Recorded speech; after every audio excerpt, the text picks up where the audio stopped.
Welcome back, my dear learners. Continuing our journey of learning Tableau, in this video, I'm going to show you how to create new fields using mathematical calculations and string operations. मैंने आप लोगों को एक पिछले video में इस slide के बारे में बताया था. आज हम इसको प्रैक्टिकली करके देखेंगे. तो शुरू करें. तो यहाँ मैं अपने टैब्लो की विंडो में आई हूँ. मैंने लॉगिन किया है. तो मैं जाके माय प्रोफाइल पे क्लिक करके एक नया विजुअलाइजेशन बनाना शुरू करती हूँ. इसके लिए मैं एक नया डेटा सेट यूज़ करूँगी सुपरस्टोर का. तो पहले उसे अपने कंप्यूटर से अपलोड करते हैं. Cool. So I have uploaded the new data set.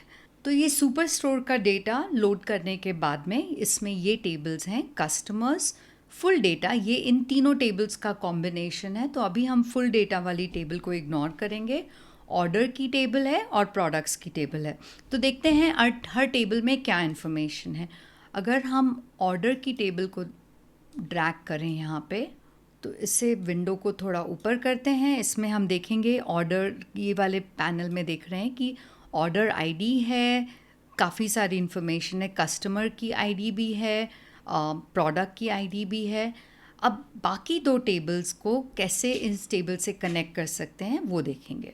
तो मैं इस समय ऑर्डर की टेबल को हटा देती हूँ और अब मैं कस्टमर्स की टेबल को इन्वेस्टिगेट करती हूँ. कस्टमर्स की टेबल को ड्रॉप करते हैं यहाँ पे. और इसमें कौन सी फील्ड्स हैं? सिर्फ दो फील्ड्स हैं, कस्टमर आईडी और कस्टमर नेम. तो अगर हमें हमारे कस्टमर्स की ज़्यादा इन्फॉर्मेशन चाहिए, उनका नेम चाहिए, हम कस्टमर आईडी को यूज़ कर सकते हैं दोनों टेबल्स में, कस्टमर टेबल और ऑर्डर टेबल में, और उससे हमें कस्टमर नेम मिल जाएगा. अब इसी तरह प्रोडक्ट्स की टेबल को भी देख लेते हैं एक बार. तो प्रोडक्ट्स की टेबल में कौन सी फील्ड्स हैं हमारी? प्रोडक्ट आईडी है, प्रोडक्ट्स की कैटेगरी, सब कैटेगरी और प्रोडक्ट नेम है. तो अगर प्रोडक्ट की ज़्यादा इन्फॉर्मेशन चाहिए तो ये प्रोडक्ट्स टेबल यूज़ करेंगे. तो अब हम इन टेबल्स को कंबाइन करना शुरू करते हैं, क्योंकि हमने देखा कि ऑर्डर टेबल में कस्टमर आईडी है पर कस्टमर की नेम नहीं है, और प्रोडक्ट्स की टेबल में प्रोडक्ट आईडी है पर प्रोडक्ट की डिटेल्ड इन्फॉर्मेशन नहीं है. तो हम ऑर्डर टेबल से स्टार्ट करते हैं, उसे ड्रैग करना यहाँ पे. अब हम इसे प्रोडक्ट्स और कस्टमर्स की टेबल के साथ में जॉइन करेंगे. जॉइन करने के पहले, जैसा मैंने आपको एक पहले वीडियो में बताया था कि इस लेवल पे हमें ये लॉजिकल टेबल ही दिखती है. अगर हम इसे डबल क्लिक करेंगे तो हमें फिज़िकल टेबल दिखाई देती है. इस फिज़िकल टेबल से हम कस्टमर्स की टेबल को जॉइन कर सकते हैं. तो अगर मैं यहाँ पे ड्रैग और ड्रॉप करूँ कस्टमर्स की टेबल को, तो ये ऑटोमेटिकली इससे जॉइन कर देता है टैब्लो. अभी हम ये किस तरह का जॉइन है इसकी चिंता नहीं करेंगे. जो टैब्लो बाय डिफ़ॉल्ट कर रहा है उसे करने देंगे. और इसी तरह हम प्रोडक्ट्स की टेबल को भी ऑर्डर की टेबल से जॉइन कर देते हैं. तो ये आप देख रहे हैं ऑर्डर की टेबल के दो रिलेशनशिप्स बन गए हैं. एक जॉइन रिलेशनशिप कस्टमर्स की टेबल के साथ और एक जॉइन रिलेशनशिप प्रोडक्ट्स की टेबल के साथ. अब इस विंडो को कोलैप्स करके देखते हैं कि कितनी सारी फील्ड्स ऐड हो गई हैं यहाँ पे पूरे टेबल में, कंबाइंड टेबल में. तो ऑर्डर आईडी ऑर्डर की टेबल से आ रहा है, कस्टमर आईडी यहाँ पे ऑर्डर की टेबल से आ रहा है, प्रोडक्ट आईडी भी ऑर्डर की टेबल से आ रहा है. अब अगर हम आगे चलें तो यहाँ देखेंगे कि कस्टमर आईडी ये कस्टमर्स की टेबल से आ रहा है, और इसके साथ हमें कस्टमर की एडिशनल इन्फॉर्मेशन मिल रही है, जैसे कि कस्टमर का नेम. सिमिलरली ये प्रोडक्ट आईडी प्रोडक्ट्स की टेबल से आ रहा है, और इसके बाद हमें प्रोडक्ट की एडिशनल इन्फॉर्मेशन मिल रही है, यानी कैटेगरी, सब कैटेगरी और प्रोडक्ट नेम. तो अभी तक हमने ऑर्डर की टेबल को कस्टमर्स और प्रोडक्ट्स की टेबल के साथ में जॉइन कर दिया है, जिससे हमें डिटेल्ड इन्फॉर्मेशन मिल गई है कस्टमर की भी और प्रोडक्ट की भी. और ये जॉइन किया गया है कस्टमर आईडी की फील्ड को लेके दोनों टेबल्स में से, और प्रोडक्ट आईडी की फील्ड को लेके ऑर्डर और प्रोडक्ट्स की टेबल से. Cool. So now so now let's start adding some new columns. तो ये हमारा जो ऑर्डर कंबाइंड डेटा है, इसमें हमारे पास में यूनिट कॉस्ट है, पर आइटम की कॉस्ट है, और टोटल सेल्स का अमाउंट है, और कितनी क्वांटिटी हमने इस यूनिट की बेची वो इन्फॉर्मेशन है. तो हम एक कॉलम ऐड करते हैं यहाँ पे टू कैलकुलेट हमारा प्रॉफिट क्या हुआ. तो ये पर यूनिट की कॉस्ट थी, इतनी क्वांटिटी सेल करी at this price. So how are we going to calculate the profit? Profit should be the selling price minus the cost of the item.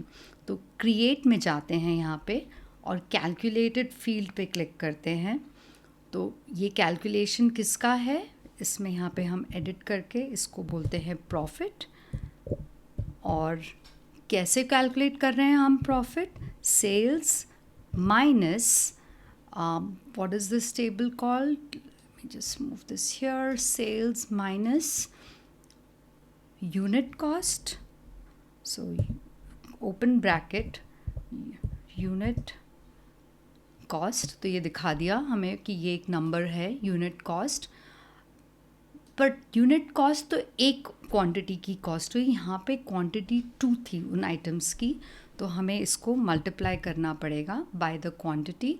So times and the quantity field, quantity आ गया, उसने complete कर दिया. तो अब ये बता रहा है कि इस कैलकुलेशन में एरर्स हैं. The calculation contains errors because यहाँ पे हमने ब्रैकेट क्लोज नहीं किया है. ये ब्रैकेट क्लोज करना था. Now it says the calculation is valid. So let's do an okay. And so here it has added a new column called profit, and it's showing that this is a calculation कि ये हमें जैसे unit cost और sales हमें order table से मिली थी, quantity order table से मिली थी, पर profit is a calculated field. And कहीं पे profit positive number means our selling price was higher, negative means कि हमने लॉस पे बेचा है. ये that is how we can add a calculated field. अब हम एक स्ट्रिंग ऑपरेशन भी करने की कोशिश करते हैं. जैसे हमारे पास में कस्टमर नेम है. Let's say that we want to split this customer name into the first name and the last name. तो उसके लिए भी हमें एक कैलकुलेशन करनी पड़ेगी. तो उसके लिए भी हम इस पर क्लिक करते हैं, create a new calculated field. And what is the calculation going to be? So let's say the first calculation is the last name of the person, and how are we going to calculate it? So there हमें मुझे पता है एक split function होता है यहाँ पे. तो जैसे अगर मैं SP टाइप करूँ तो मुझे hint मिलती है कि yes I'm looking for the split function which does what? It extracts. अगर मैं इस arrow पे क्लिक करूँ तो ये मुझे ऑप्शंस देता है कि मैं यहाँ पे सर्च कर सकती हूँ कि कौन से फंक्शंस अवेलेबल हैं. तो यहाँ पे भी अगर मैं स्प्लिट टाइप करूँ, it gives me the full details of the split function कि split a string by a delimiter in and a token number. तो यहाँ एग्जांपल है कि जैसे स्प्लिट अगर A-B-C-D है, अगर मैं इसे ये डीलिमिटर, ये डैश को डीलिमिटर लूँ और सेकंड टोकन चाहिए मुझे, तो यहाँ से ये सेकंड टोकन है B जो डैश से सेपरेटेड है. और इसको रिवर्स भी कर सकते हैं, पीछे से भी ले सकते हैं, फ्रॉम द बिगनिंग और एंड ऑफ द स्ट्रिंग. तो अगर एंड ऑफ द स्ट्रिंग से -2 स्पेसिफाइड है तो एंड ऑफ द स्ट्रिंग से second token which is C. तो this is how you can use their help menu also. तो हमारे केस में हमको स्प्लिट करना है कस्टमर नेम को, दैट इज़ आवर स्ट्रिंग, और उसे हमारा डीलिमिटर क्या है? स्पेस है, क्योंकि दोनों फर्स्ट नेम और लास्ट नेम के बीच में स्पेस है, फॉलोड बाय, तो लास्ट नेम सेकंड टोकन है तो इसको 2 दे देते हैं और इसको एंटर करते हैं. And it says the calculation is valid again. तो मैं इसको ओके कर देती हूँ और यहाँ पे लास्ट नेम आ गया है इन कस्टमर्स का. सिमिलरली हम एक और कॉलम ऐड कर देते हैं फर्स्ट नेम की भी. same as the last name. And again, this last name is specified as a calculation. तो मैं यहाँ पे एक और कैलकुलेशन डालूँगी. एक्चुअली मुझे लास्ट नेम नहीं यूज़ करना है, मुझे कस्टमर नेम यूज़ करना है. तो I need to change this to first name. Again, I'm trying to use the split function over here. So I'll go with the split. First parameter, string, which is this customer name. Customer ID नहीं है, customer name.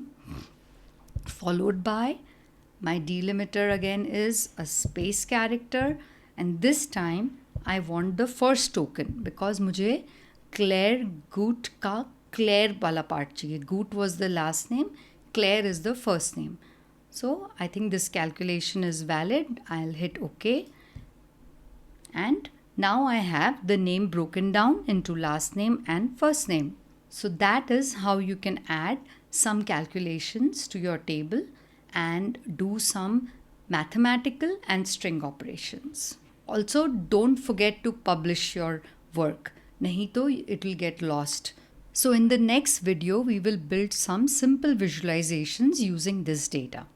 Talk to you soon.